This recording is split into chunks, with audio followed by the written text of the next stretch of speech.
when people share good news about their life, people don't necessarily respond positively. You know, they don't get encouragement. And people need so little encouragement. It's just unbelievable. And so they'll tell me something good, and I think, oh, that's so good. You know, somebody says, oh, I'm getting along way better with my father. I hadn't seen him for 10 years, and now we get along. It's like, God, great. And then the power of that, you can't overstate the power of that for individuals to get their life together. The individual is an unbelievably powerful force, and every single person who gets their act together a little bit has the capacity to spread that around them. It's a chain reaction, and so it's a lovely thing to see. You have to treat yourself like you matter, because if you don't, then you don't take care of yourself, and you become vengeful and cruel, and you take it out on people around you, and you're not a positive force. None of that's good. So you suffer more, and so does everyone around you. And there's a malevolence that enters into it. None of that's good. So that's what happens if you don't treat yourself like you matter. And then, well, what happens if you don't treat other people like they matter? Well, you lie to them, you cheat them, you steal, you enter into impulsive relationships with them. They can't trust you. That doesn't go anywhere. They don't like you. You end up alone at best, and maybe like incarcerated at worst. Like, that doesn't work. And so you watch the people around you who thrive, regardless of what they say. They act out the proposition that everyone matters. And then you have a functional society. And I think, okay, well, if when you act out the proposition that everyone matters, you have a functional society, maybe that's evidence that that proposition is true. It's like, I think it's true.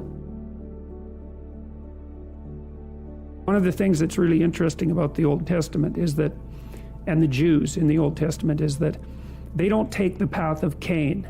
Every time they're walloped by God, which is like fairly frequently, they say, we must have done something wrong and we have to set ourselves right. And that's an unbelievably heroic attitude, because that's the alternative to cursing fate. It's like you take the responsibility for failure onto yourself, and you think, well, if I just had my act together a little bit more, if I took advantage of every opportunity that was put in front of me, if I wasn't resentful and bitter, then I could have done something that would have tilted the situation in a different direction. And like, that's almost inevitably true. Dostoevsky, I think, said something like, every man is responsible for everything that happens to him and everything that happens to everyone else. And that's, you know, it's a crazy statement, right? It's a crazy statement. And he was a pretty extreme person in many, many ways. But there's a level at which that's metaphysically true, you know, because what happens is that it's failure to act often that's the most catastrophic. You know, I mean, it's to not do the right thing when the situation presents itself, and it's very specific.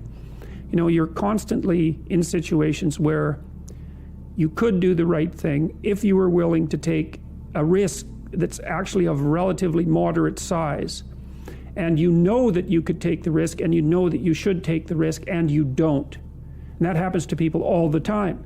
And then what happens is the thing that they didn't oppose grows a little bit, and they shrink a little bit, and that starts a loop, hey? Psychologists have been, not all psychologists obviously, but the psychological profession is neck deep in this pathology, has been beating the self-esteem drum for 50 years. Oh no, you're okay, you should feel good about yourself. Like, you're fine the way you are. It's like you think, well, that's a calming message for people. It's like, no, it's not.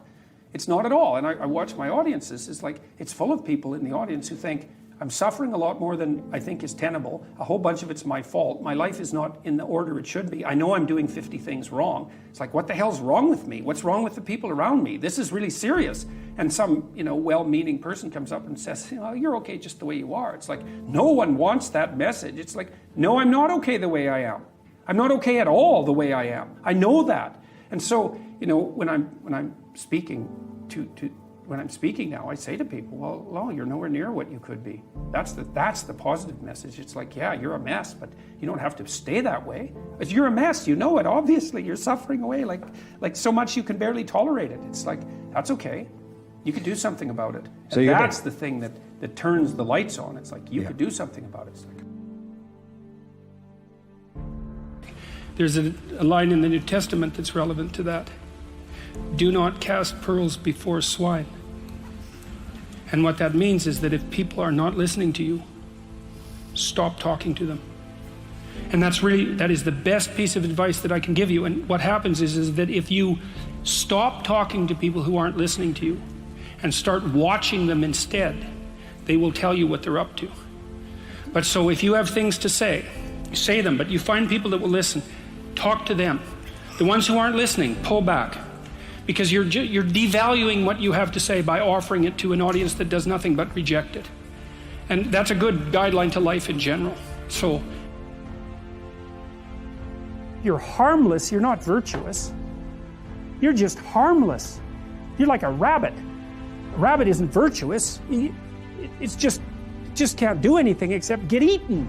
It's not virtuous. If you're a monster and you don't act monstrously, then you're virtuous. But you also have to be a monster. Well, you see this all the time. Harry Potter's like that too.